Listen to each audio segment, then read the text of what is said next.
Fala aí, cristão, paz do Senhor, aqui é o David Rafael e hoje a gente vai falar um pouco sobre inferno. Vamos falar um pouco sobre inferno. Muita gente foi ensinada sobre o inferno de uma forma que a Bíblia nunca descreveu. Um lugar onde o diabo reina sentado num grande trono e atormentando todas as almas pecadoras com um tridente, lá espetando e vários demôniozinhos também incomodando e tudo mais, né?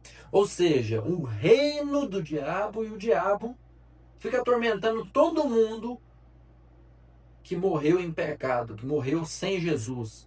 Então ali é um reino dele, né? Isso é o que muitos aprenderam. Mas quando a gente abre as escrituras, essa imagem que eu acabei de escrever, ela cai por terra. Hoje nós vamos falar sobre o inferno, mas não segundo os filmes de Hollywood, não segundo as tradições populares, as tradições que foram sendo criadas, né? Os mitos, as doutrinas que foram sendo criadas, mas segundo a palavra de Jesus. Porque, curiosamente, a pessoa que mais falou sobre o inferno não foi um apóstolo, mas o próprio Cristo. Cristo foi a pessoa que mais falou sobre o inferno. E vamos falar um pouco a respeito disso hoje. E vamos começar com a seguinte pergunta: a Bíblia fala sobre o inferno? Fala.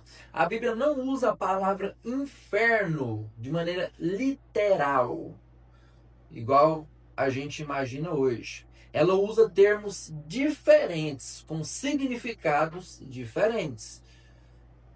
Os principais deles são Sheol, Hades, Guiena e Lago de Fogo. Cada um com um contexto próprio. Então, se você abre, talvez na sua Bíblia, porque hoje tem nova versão isso, atualizada isso, transformadora, independente, toda hora tem uma tradução nova para simplificar e acaba simplificando demais. Se ela está escrito inferno, por exemplo, vamos lá, vamos dizer um versículo aqui que fala inferno. E as portas do inferno não prevalecerão contra a igreja. Está falando inferno. Mas por que está falando sobre que está falando a palavra inferno? Por conta de tradução. Que aí, para simplificar, inferno, inferno, inferno, inferno. Vamos começar a falar sobre Guiena. O que é que Jesus citava a respeito de Guiena? Quando Jesus fala de fogo que não se apaga, ele está usando uma imagem real da época. David, como assim? Bora lá.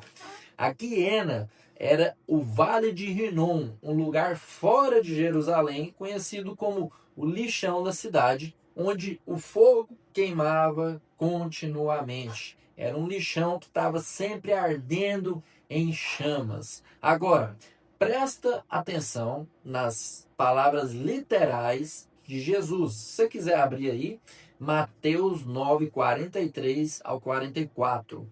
Diz assim: e se a tua mão te escandalizar, corta-a. Melhor é para ti entrares na vida aleijado do que, tendo duas mãos, ires para o Guiena, onde que o fogo queima continuamente, né? Para o fogo que nunca se apaga. É melhor arrancar a mão do que ir para o Guiena, onde o fogo nunca se apaga, onde o verme não morre e o fogo nunca se apaga. Jesus não está descrevendo um reino espiritual subterrâneo, igual os filmes mostram.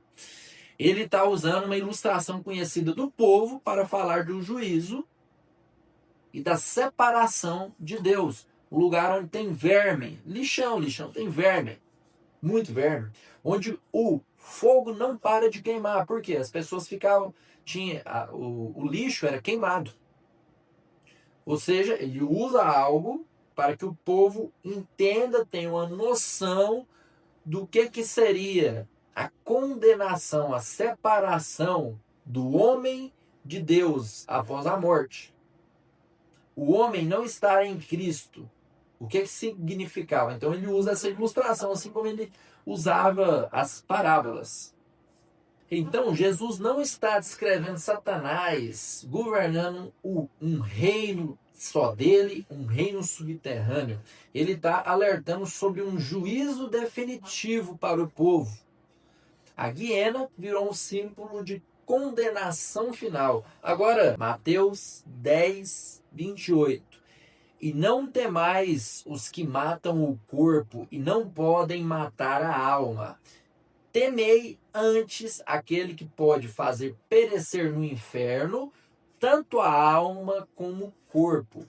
Aqui Jesus não fala para você temer Satanás que irá governar, mas que ele é o juiz que vai definir quem estará lá. Ele é o juiz final. Olha aqui, ó. Temei aquele que pode fazer perecer. Quem pode fazer perecer é ele. O nosso temor não tem que estar lá. O nosso temor tem que estar nele. É só ele que tem esse poder. Então aqui, Jesus enfatiza que não é Satanás o juiz, não é Satanás o condenador. Não. É Deus que é o juiz. Deus é o juiz. Então vamos para outro ponto. Um dos mais nomes que eu passei naquela listinha para vocês. Então, o que é o Sheol? O que é Hades? Sheol no Antigo Testamento e Hades no Novo Testamento. Significam o mundo dos mortos ou um lugar de espera. O texto mais claro é uma parábola que você com certeza já leu ou ouviu sobre ela, que é a parábola do rico e Lázaro. Vale a pena a gente fazer uma leitura literal dela aqui. Vamos lá. Lucas 16, 22, 23. Vamos ler. E aconteceu que o mendigo morreu e foi levado pelos anjos para o seio de Abraão. Então aqui é retratado como o seio de Abraão. Sheol, Hades, ele no Antigo Testamento ele é tratado como o seio de Abraão. Está perto, foi levado para perto de Abraão, o pai da fé. E morreu também o rico e foi sepultado. E no Hades ergueu os olhos, estando em tormentos. Tormentos, aqui não é um purgatório, é um local de arrependimento e consciência do seu destino final. Não do seu, em nome de Jesus, mas do destino final de quem está lá. É um local de constante tormento. Por que tormento? A pessoa está atormentada, porque ela sabe para onde que ela vai. Ela está ali esperando. A parábola é mais completa. Leia, que é interessante. Mas a pessoa está ali esperando. E ela sabe muito bem o fim dela. Por isso que é de tormento. Não quer dizer que ali, no mundo dos mortos, esperando, tem um capetinho lá espetando. Não, é sua própria mente, é sua própria consciência. Não sei como que eu vou chamar, porque é depois da morte, né? Mas sua própria consciência que está constantemente atormentando. Fala, não, você está condenado. Olha, daqui a pouquinho vem o julgamento. Ó, daqui a pouquinho, ó. Daqui a pouquinho é o lago de fogo, que a gente vai falar sobre esse termo agora. Ó, é tormento constante. E na parábola, o rico olha para Lázaro, separado de um abismo, e fala, Lázaro, alerte meus irmãos. Ele primeiro pede para ele alertar. Depois ele, não, já que eu não posso alertar, alerte os meus familiares por mim, para que eles não venham para cá. Mas ele não pôde ir. E tem uma grande mensagem. Leia essa parábola depois. Não vou ler aqui para não enrolar. E o diabo? Onde ele está? A Bíblia nunca citou que Satanás está no inferno. O diabo não reina no inferno. Vamos lá. Jó 1:7. Aonde que ele estava? Vamos ler? Então o Senhor disse a Satanás, que Deus disse a Satanás, de onde vens? E Satanás respondeu ao Senhor, letra maiúscula, Deus, e disse, de rodear a terra e passear por ela. Espera aí, vamos voltar de novo? Satanás está diante de Deus, e Deus pergunta, de onde você vem? Ele fala, de rodear e passear pela terra. Ele não disse, eu venho do inferno. Ele diz, eu venho de passear pela terra. Eu estou rodeando a terra, eu estou observando, eu estou tentando a terra. 1 Pedro 5:8, o diabo anda em derredor. Apocalipse 20:10. Tem aqui um ponto bem legal que a gente vai entrar agora. O diabo foi lançado no lago de fogo. Então ele não está no inferno, ele não fica no inferno, ele não governa no inferno. Ele será julgado ali. Ele não está no lago de fogo, ele será julgado ali. Ali será o julgamento para ele também. Ali também ele vai ser julgado. Ali não é um reino, não é um poder dele. Não. É o julgamento dele também.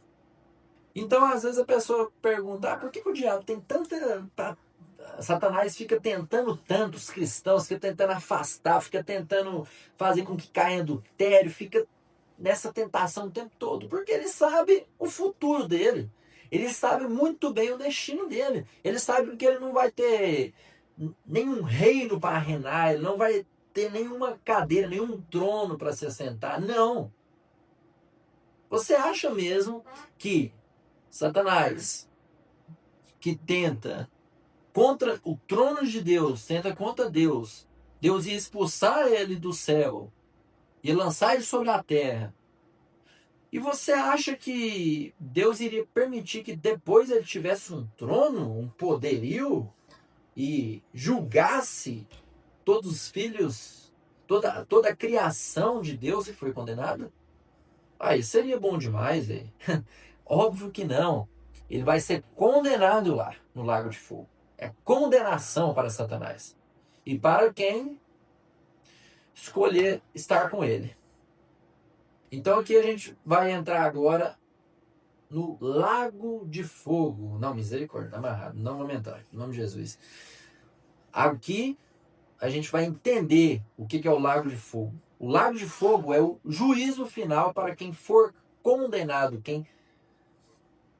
Vamos tentar explicar, isso aqui não é o assunto do vídeo, mas quem decidir ser condenado, quem negar o sacrifício de Jesus, quem blasfemar contra o Espírito Santo, quem não querer ser salvo, fugir da salvação, negar Cristo, esse é o destino para Satanás e para eles. Ele é o juízo final, não é um quartel general, não é um reino, é o destino final dos condenados e de Satanás e seus demônios. O lago de fogo, é bom frisar isso aqui, o lago de fogo não é o Hades e o Sheol que a gente estava falando aqui. Guiena foi uma representação que Jesus usou. Lago de fogo não é Hades e Sheol, que é o mundo dos mortos. Não é. O lago de fogo ainda está com a fitinha lá.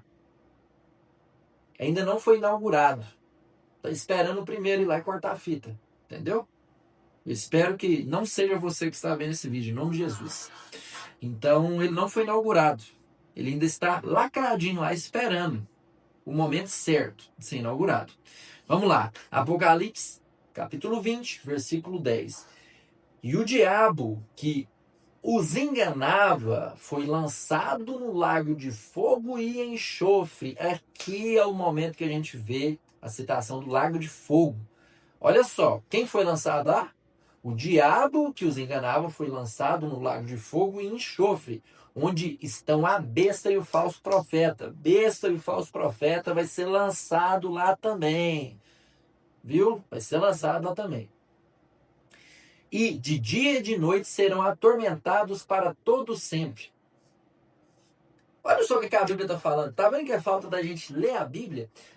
Está falando o diabo que enganava toda a terra, foi lançado no lago de fogo e enxofre, onde também está a besta e o falso profeta. Todos ali a, a trindade do mal ali de Apocalipse, as 3 pessoas do mal de Apocalipse, vão estar lá e de dia e de noite serão atormentados para todo sempre. Eternamente. Não vai ser uma morte. Alguns aí de algumas teologias vão acreditar que caiu no lago de fogo e morreu. Não, a Bíblia está falando que vai ser atormentado para todo sempre. O diabo, falso profeta e a besta vão ser atormentados para todo sempre. E quem escolher está lá. Esse seria o inferno mais parecido com o que a gente conhece. Mas também o diabo, os demônios, o mal, ele não está reinando ali, não. Ele está recebendo o seu julgamento para todo sempre, ali naquele lago de fogo. Não é um reino, é um local de juízo, viu? Agora vamos lá. Hoje estarás comigo no paraíso. Lucas 23:43. Diz assim: disse-lhe Jesus, em verdade te digo que hoje estarás comigo no paraíso. Lá, os 2 ladrões na cruz, um crê em Cristo, confessa Cristo, né? Se entrega a Cristo. Você conhece a história? E Jesus fala isso. Em verdade eu digo que hoje estarás comigo no paraíso. Esse paraíso não é o céu ainda, viu? Aponta para o seio de Abraão, o lugar de descanso dos justos. Sheol, Hades, local de descanso, local de espera, onde vão aguardar. É esse o local. Agora, meu irmão, a gente não poderia fechar esse vídeo sem esse ponto. É um ponto que eu sei que é um ponto um pouco polêmico. É um ponto que eu sei que talvez eu vou sofrer alguns hates. Mas a gente precisa entrar nesse ponto também. Onde estão os santos hoje? E aos santos eu me refiro aos apóstolos, aos discípulos de Jesus. Eu me refiro a todos aqueles que morreram em Cristo. Eu me refiro a pastores que morreram, eu me refiro a John Wesley, eu me refiro a Martinho Lutero, eu me refiro a todos os santos, eu me refiro a você, se você morrer, descansar em Deus antes do arrebatamento, por exemplo. Vamos lá. 1 Tessalonicenses, capítulo 4, versículo 16. Preste atenção. Vou ler pausadamente. Porque o mesmo Senhor descerá do céu com alarido, com voz de arcanjo e com a trombeta de Deus, e os mortos em Cristo ressuscitarão primeiro. Entendeu? Simples. Os mortos em Cristo ressuscitarão primeiro. Quem morreu com Cristo? Paulo? Sim. Pedro? Sim. João? Sim. Cristão? Sim. Inúmeros outros santos? Sim. Eles ressuscitarão primeiro. Irmãos, onde que eles estão então? Eles estão descansando, eles estão esperando. Não é purgatório, estão esperando, viu? Não é esse negócio. Purgatório não é bíblico. A gente pode fazer um vídeo sobre isso depois, mas eu já expliquei aqui também. Estão esperando. Eles estão aguardando. Por isso, como que eu vou orar para eles? Como que eu vou buscar a eles? Como que eu vou pedir para eles intercederem por mim? Não tem como. Eles estão esperando. Vamos voltar para a parábola de rico e Lázaro? O rico clama, suplica ali para Lázaro, Abraão: por favor, avisem os meus familiares que ficaram. O que é a resposta? Não, não tem como. Então por que se eu orar, se eu rezar, se eu suplicar, os santos que já morreram em Cristo irão fazer algo? Como? A Bíblia mostra que não tem como. Então existe apenas um mediador, existe apenas um, que é Cristo Jesus. O Espírito Santo, se você está em Cristo, a gente pode gravar um vídeo sobre isso, Ele está em você. Ele foi deixado como um consolador. Ele está aqui te acompanhando, está aqui ouvindo suas orações. Temos Jesus Cristo e temos Deus. Amém. É só isso que precisamos. O inferno não é como te ensinaram. O diabo não governa lá. O juízo ainda virá. E o tempo de decisão, o tempo de salvação, o tempo da graça é hoje. Porque depois da morte não haverá segunda chance. A mesma Bíblia que fala de amor, fala de juízo. O mesmo Deus que hoje te dá a graça e te salva, é o mesmo Deus que um dia julgará, é o mesmo que Deus que um dia trará o juízo. Se você gostou desse vídeo, se você quer continuar aprendendo sobre a Bíblia de maneira prática, se inscreva no canal, curta esse vídeo, dá uma força e não se esqueça de mandar para o seu amigo, para sua amiga, de compartilhar esse vídeo para que as pessoas também entendam o que é, como é o inferno bíblico. Deus abençoe e tchau, tchau.